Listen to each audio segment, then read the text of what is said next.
પેલા રાજાને કેટલી વાર લાગે. રાજા, એ રાજા, હવે કેટલી વાર લાગે છે? હું રાડ્યું પાડો છો બાપા? હવે ઉતાવળ રાખીને અને આ ઊસું નીસું મૂકી દે અને તૈયાર થઈ જા જલ્દી. એ બાપા પણ ક્યાં જાવું ત્યાર થાય? અરે ક્યાંય જવાનું નથી, અહીંયા જ રહેવાનું છે અને તને જોવા આવે છે. જોવા મને જોવા આવે છે? હા, મહેમાન આવે છે. એ બાપા તો હાજે વાત કરવી જોઈએ ને, હું આમ તૈયાર નો કઈક થઈ જાત એમ. એ મને ખબરમાં ફોન આવ્યો. એવું છે? હા, અને નાથી મહેમાન નીકળી ગયેલા છે પાછા. મહેમાન નીકળી ગયા છે? હા. કઈ વાંધો નહીં, હમણાં બાપા દાઢી કરીને આમ જો પાવડર લગાડી દો, ચાંદલો મસ્ત નો સાંડલો. એ એવું કઈ ન કરાય અત્યારે. જો ફોન આવ્યો પાછો. હા. એ હાલો, એ મહેમાન. હા, નળમાં પહોંચી ગયા.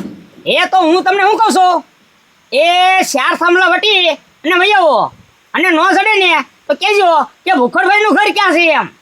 હા, હવે તું હજી બેઠો, હું ત્યાર થાને. મહેમાન આવે છે? હા. એ બાપા હું હમણાં ચડ જઈને વાલજી કાકાને બધાને કહી આવું. એને નથી કહેવા જવાનું. હવે જો એને કહીશ ને તો તું વ્યવહાર વગરનો રહી, એટલે એને કાંઈ ખબર જ નથી પડવા દેવાની. ઠીક, કોઈને કહેવાનું નથી. હા, પાક્કું થઈ જાય મારું, પછી બહાર પાડવાનું. હા, હવે સમજી ગયો. લે વાંધો નહીં બાપા, હમણાં હું કપડા પહેરીને તૈયાર થઈ જાઉં. તૈયાર થઈ જા જલ્દી. હા. હવે તો મારા રાજ્યના હાલ મારે લગ્ન થવાના છે અને થવાના જ છે. પેલા છોકરા હું આમ તેમ જોયા કરે છો, હાલવા માંડ ને. પણ એ બાપા કેટલું આગું છે? એલા કીધું તો છે ગામમાં કે નળમાં સીધા સીધા વહી જાઓ, ભૂખંડનું ઘર તમને મળી જાય. કોક આવે ને તો પૂછશું, બરાબર ને? હાલવા માંડ તું થાકી જાય નકર. પણ એ બાપા બેન ને અહીંયા નો દેવાય, ગામડું કેવાય, તમે જોવો તો ખરા. એ તો ક્યાં દેવી? એ બાપા હું સુરત હીરા કહું ને ન્યા દેજો, બેન સુખી થાય. એલા સુખી નો થાય, દુખી થાય. તારે ગામડે ખબર ને કેટલું સારું છે, અને સિટીમાં તું કામ કરવા ગયો અને મંદી આવી હોય તો બેનને ભૂખ ભેગી કરવાની ને. આમ કરતા ગામડે દેવી કે નહીં તો જમીન હોય. આમ જો એને દીકરી સુખમાં જાય એટલી તને ન ખબર પડે. તું આજકાલનો સિટીમાં હીરા ગામ આવ્યો, તને શું ખબર પડે? એ ક્યાં વ્યવહાર કરવું ને એ બધી મને ખબર પડે. હાલવા માંડ, હાલ તું ભૂખંડનું ઘર ગોતવાનું છે. પણ એ બાપા તમે બેન ને પૂછો તો ખરા, એને ક્યાં જવું છે, એનું મંતવ્ય તો લ્યો. ઈ ક્યાં રાજી છે એમ તો પૂછો. એ બધું મારે જોવાનું હોય, એ બેનને ન પૂછો ને તમ તાર. તું હાલવા માંડ. પણ ઈ રાજી હોય ન્યા દેવાય, ગમે નો દે. હા લે એ મહેમાન, એ ભૂખંડનું ઘર ક્યાં છે? અમે ભૂખંડના ઘરે આવેલા છીએ. કેમ? એ ભૂખંડના ઘરે જવું છે કે મારી છોકરી છે કે નહીં એનું વ્યવહાર જોવાનું છે, એટલે આડી નજરે જોવા આવેલા છીએ. અમારા હગાઈ કીધેલું કે આ ગામમાં ભૂખડ છે કે નહીં એને ઘરે જાજો, એનો એક છોકરો બાકી છે. નામ શું દીધું? ભૂખડભાઈ ગાંડાભાઈ. ના ના, સોરી, એવું લગભગ અમારા ગામમાં કોઈ રહેતું જ નથી. જોયું ને બાપા? એની સોડી ક્યાં છે?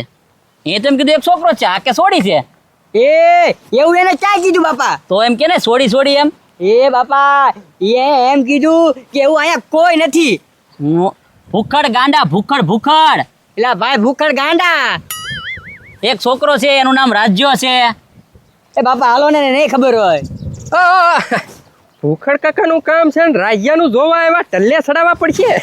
હા, ભૂખડ ગાંડા. એનો એક છોકરો છે કે નહીં એને મેં આડી નજરે જોવા આવેલા છીએ. એને જ તે. હા, ઈ છે ને આમથી આવ્યા ને તમે? આમથી આવ્યા. તો છે ને આમ સીધા જાવ. હા, ઓલો ત્રીજો થાંભલો બતાય. ઠીક. હા ઠીક, ના છે એમને. હારું લે વઈ જાવ.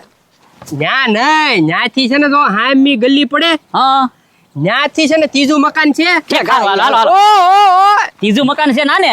ઈ ત્રીજા મકાનની સામે છે ને એક નાનું એવી કેબિન છે. કેબિન. ઈ કેબિન ખુલ્લું હોય તો ઠીક છે, બંધ હોય ને તો બાજુના ઘરમાં પૂછી લેજો કે આ ભૂખડ ગાંડાનું ઘર ક્યાં આવ્યું એમ. ના જને હજી પૂછો ને ભૂખડ ગાંડાનું ઘર ક્યાં આવ્યું. હા, આમ જો એ છોકરા નવીડો હોય ને તો અમારે યાર હાલ ને અમે કઈ ઘર ભાડ્યું નથી. ના, મેં એનું ઘર ભાડ્યું જ નથી. એ બાપા 5 રૂપિયા આપજો ને તો આવશે. આરે એ ના હવે હાલ ને એટલું બધું મોડું થાય કે વૈયા જાય હળવું હાલ ને. હાલ પૂછતા વહી જાય. પૂછતા હોય છે. હા, એ મેં કીધું ને ઈ રસ્તે જ જાયજો એટલે 2 કલાકે ભૂખડ કાકાને ઘરે પહોંચશો. ત્યાં તેમ છે હું મારા બાપાને કહી આવું. હે બાપા, કઈ ખબર કે નહીં? શું છે? હા, ભૂખડ કાકાને ઘરે મહેમાન ક્યાં જોવા રાજ્યાને. હું કે તું ફરી વખત કેતો? એ હું છે ને નળમાં આલીને આવતો તો તે 2 જણા મળ્યા મને. એને મને એમ કીધું કે ભૂખડ ગાંડાનું ઘર ક્યાં આવ્યું, એનો એક છોકરો બાકી છે રાજ્યો, એને અમે જોવા આવ્યા આડી નજરે એમ કીધું. રાજ્યને જોવા આવ્યા? હા, ઈ વાત બને જ નહીં કોઈ દી. આખા ગામમાં એનું નામ પંકાઈ ગયેલું છે. હવે રાયજાને જોવા કોણ આવે ને કેવી રીતે આવે હું એ વિચાર કરું છું. એ બાપા બાજુ ના હોય તો બધાને ખબર જ હોય ઈ કેવા છે એમ. પણ આ છે ને આઘેના લાગે છે. એના છોકરા જેવું કાંક હતું ને એને તો સૂટે પહેર્યો તો. એટલે મને લાગે કાંઈક સીટી બીટી ના હશે. તો કાંઈ વાંધો નહીં ગજુડા, તું બાકી રહી જતો હોય ને એનો જો રાયજો પણ તો મારું નામ વાલકો એવી ભલામણ છો નો થવા દો. નો એટલે નો થવા દો. એમ તો બાપા મેં છે ને થોડાક એને કઠોળે ચડાવી દીધા. આમથી આમ રસ્તો બધો બતાવ્યો. પેલા જ મેં ના જ પાડી. મેં કીધું હું ઓળખતો જ નથી. મેં કીધું અમારા ગામમાં કોઈ રહેતું જ નથી આવું. ઈ સારું કર્યું રે છે. થોડોક રસ્તો કચોડો ચડે ને તો ઘડીક મજા આવે. આપણે કે ટાઈમ રહી જાય એટલો બધો. હા પણ બાપા હવે કરશું હું? કરશું હું? આપણે કાં થોડું ને બાંધવા જવાનું છે. આપણે છે ને બાંધવાથી નહીં કળથી કામ લેવાનું છે. કળથી અને જવાનું છે હવે પથ્થું ભાઈને કરીએ. અત્યારે કાંઈ વાંધો નહીં હાલો. હા જો છે હમણાં આગળ હું જતી. આવો આવો વાલજીભાઈ. હું ગજુભાઈ? પથ્થુભાઈ બેઠા ને હવે ભાઈ જવાન નિરાતે બેઠો તો મસ્ત ઠંડો પવન આવે છે તે. એમ એ સારું એક કામ સારું થયા છીએ. આમ જોવો ભૂખડિયા આગળ તમે પૈસા કેટલા માગો છો? ભૂખડી આગળથી આમ જો વ્યાજ સહિત ગણો ને તો કુલ ટોટલ 6 મહિના 50,000 થાય છે. તો આ પણ તારે લઈ લો ને. પણ વાલજીભાઈ હવે છે ને મને એની પાસે માગતા શરમ આવે છે. હવે એ તો મારો બેટો દર વખતે છે ને નહીં જ નવા બના બનાવતો હોય છે. તો છેલ્લે છે ને મેં એને કહી દીધું કે ભાઈ તારથી મેળ થાય ને ત્યારે દેજે. પણ આમ મને લાગે છે ને એ કંઈ ખોટું નથી બોલતો. એની પાસે મુદળ પૈસા છે નહીં. એ બાપા પથુભાઈ ને સમજાવો તો આજ મોકો છે. 50,000 ની ક્યાં કરો? લાખ રૂપિયા માંગતા છો ને તોય તમારે પતી જાય. બાપા આખી વાત સમજાવો. હા આમ જોવા પથ્થુભાઈ તમે કહો છો ને કકાટ કાળો કરે એમ. પૈસા તો એના આગળ શેરથી પૈસા હોય તો જ રાયજાનું નક્કી કરતો હોય નહીં. શું વાત કરો છો? તો રાયજાને જોવા આવ્યા. ના ના ના હવે વાલજીભાઈ મને લાગે છે ને તમારી કંઈક ભૂલ થાય છે. હવે એ ભૂખડ મારી પાસે આવ્યો તો મને કહેતો હતો કે પથુભાઈ મારી પાસે છે ને દવા લેવાના પૈસા નથી, નહીં તો મરી જવું છે. આમને એટલું લેણું મારે થઈ ગયું છે. એ પથુભાઈ એ ખોટું બોલે છે. હો લગ્નની તૈયારીમાં છે. લગ્નની તૈયારીમાં એ તમે ભોળા છો ને એટલે ઘડીક વારમાં ગુલટી મરાઈને તમને ભોળવીને ઉયો જાય છે આચે કરી. બાકી રાયજાનું જોવા આવે છે ને યાદ ફાઇનલ છે. તમારો મોકો છે આજ પૈસા લેવાનો. 100% બાકી વાત છે. આ પાકું જ છે રે. તમે તારે એના ઘરે જાવ એટલે એને ધમકી આપો. મેં અમારે છે ને ઉલટા તમને આપી દે પૈસા. તો વાલજીભાઈ મારે જવું જ પડે ને. મારો બેટો મને એમ કે મારી પાસે પૈસા નથી ને આમ રાજ્યને પરણવાનું કરે છે. આ સુધી મારા પૈસા પાછા નહીં આપે ત્યાં સુધી રાજ્યનું કઈ પરણવાનું જ દેવાનો. આ તમારી ઈ જ કઈ પૂછું પણ હાથ્યો થઈ જાવ ત્યારે મોકો છે. આ તો સારું જો તમે કીધું સીધો છે ને એના ઘરે જ જાવ ને એનો કાંખલો જ પકડો. પૈસા લાવ પેલા તું. આ બસ આજ કીધું રાજ. હે મહેમાન બોલો. હું તમને હું કહું આમાં આવવામાં કઈ તકલીફ નથી પડી ને? ના ના થોડીક તકલીફ પડી પણ એ તો બધું થઈ ગયું. આમ જો છોકરો અમને ગમી ગયો છે બરોબર ને એટલે વણ ને વણ પાકું કરી નાખવી. પણ મહેમાન જમીન તમારે કેટલી છે? એ અમારે જમીન છે ને ખાલી 100 વીઘા છે. એ ભલે 6 વીઘા હોય કે 100 વીઘા હોય મારે બેન છે ને એ જમીનમાં કામ નહીં કરે હો કાંઈ. રે ભાઈ અમારે ક્યાં એને કામ કરવા લાવી છે? આમ જો તમારે જમીનના ભાવ અહીંયા શું હાલે છે? અમારે તો બે અલગ હાલે. તમારે અહીંયા અલગ તો હશે જ ને. અમારે 4 લાખનો વીઘો થાય છે. એ બાપા હવે મૂળ 100 વીઘા જમીન છે. એ પણ પૂછવા તો દે. અહીંયા જમીનનો ભાવ શું હાલે? એ અમારે કાંઈ હાલતો નથી ભાવ.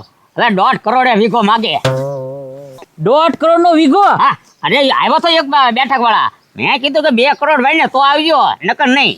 જોયું આપણે 4 લાખ હાલે અને અહીંયા 1.5 કરોડ તો આપતા નથી. 2 કરોડનો વીઘો જાય. આમ જો અહીંયા હેને છોકરી સુખમાં જાય તું મુજામાં તમ તારે. બરોબર ને? તમે નક્કી કરી નાખો પાકું હોય એટલે તો આ છે ને 1 વીઘો ઉડાડી નાખ્યું તમ તારે અને લગ્ન ધામધૂમથી કરવાના છે. પૈસાની ફેર થઈ જાય ને તો? અરે થઈ જાહે તમ તારે એમાં મૂંઝાતા જ નહીં. 1 વીઘો ઉડાડી નાખ્યું તો વાંધો નહીં. હાલો આવો પતુભાઈ. આવો પતુભાઈ. હા મહેમાન આવ્યા લાગે છે. હા એ પતુભાઈ એમાં જો ને રાજાને જોવા આવ્યા છે. ઈ ભલે આવ્યા. આમ જો ઈ બધી લપબુક હવે ભૂખડ 6 મહિના છે ને ઉપર થઈ ગયું છે. પૈસાનો હિસાબ જ હવે. એ પતુભાઈ આપણે છે ને આપણે મહેમાન થાય ને એટલે આપણે છે ને પેલો આપણે એક વીઘો વેચવાનો છે ને એ આપણે વેચી નાખવાનો જ છે આપણે અમને. એ ભાઈ મહેમાન છે ને તે કઈ મને પૂછી નથી બોલાવે બરાબર છે. મહેમાન ભલે બેટા પેલા આપણો હિસાબ સમજ ભાઈ કઈ પૈસા ટાઈમે ભરવાની ખબર પડે કે નથી પડતી? વાંચ કેટલું ચડી ગયું તારું. એ પતુભાઈ શાંતિથી વાત કરો. મને જોવા આવ્યા છે આપણે પછી બે દી પછી સમજી લઈશું બધું. એ ભાઈ બેદી કરીને છે ને 6 મહિના કર્યા છે. ટાઈમે પૈસા ભરવાની ખબર નથી પડતી. હવે ખાલી 1 દી કાઢી નાખો ને એટલે પૂરું થઈ જાય. હું એક દી દર મહિને આમ કેશો વ્યાજ દેવાનું બળ પડે છે એમ કે ને?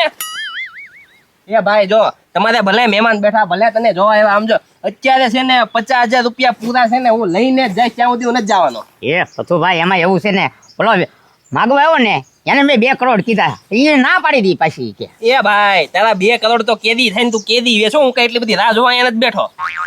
મને અત્યારે હિસાબમાં જેથી પેકી ઉડાડવી ને તેથી ઉડાડજે. હે રાજા હા હું તને શું કહું છું આપણે પથુભાઈને અંદર લઈ લઈને આપણે એને સમજાય હિસાબ સમજી લેવી આપણે. પણ હું તો શું કહું છું બાપા પતુભાઈનો હિસાબ એવું લાગે ને તો મહેમાનની હમ આઈને સમજી દઈ. હે મહેમાનને અમે ન સમજાય એને આપણે અંદર લઈ લઈને તમે તારે આગળ સમજી લેવી હાલો. હવે દેશો ને પૈસા. અરે અત્યારે રોકડા હા ચાલ.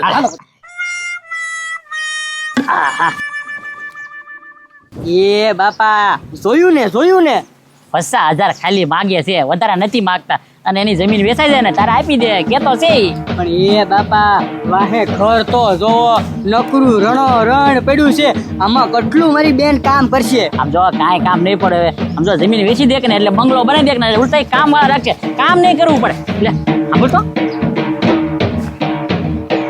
ઢોલ છે વાગે આમ જોતો ખરો, હજી તો નક્કી નથી કે કાતા આખું ઘર કેટલું રખમાં છે. ઢોલ વગાડવા માંડ્યા ઢોલ. પણ એ બાપા આમાં જોઈને વિચારીને કરજો હો.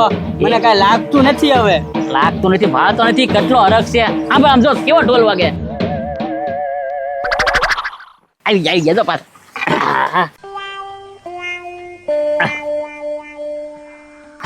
પથુભાઈ હિસાબ સમજાઈ ગયો ને હવે. ભાઈ બધો હિસાબ છે ને તમારો સમજાઈ ગયો છે.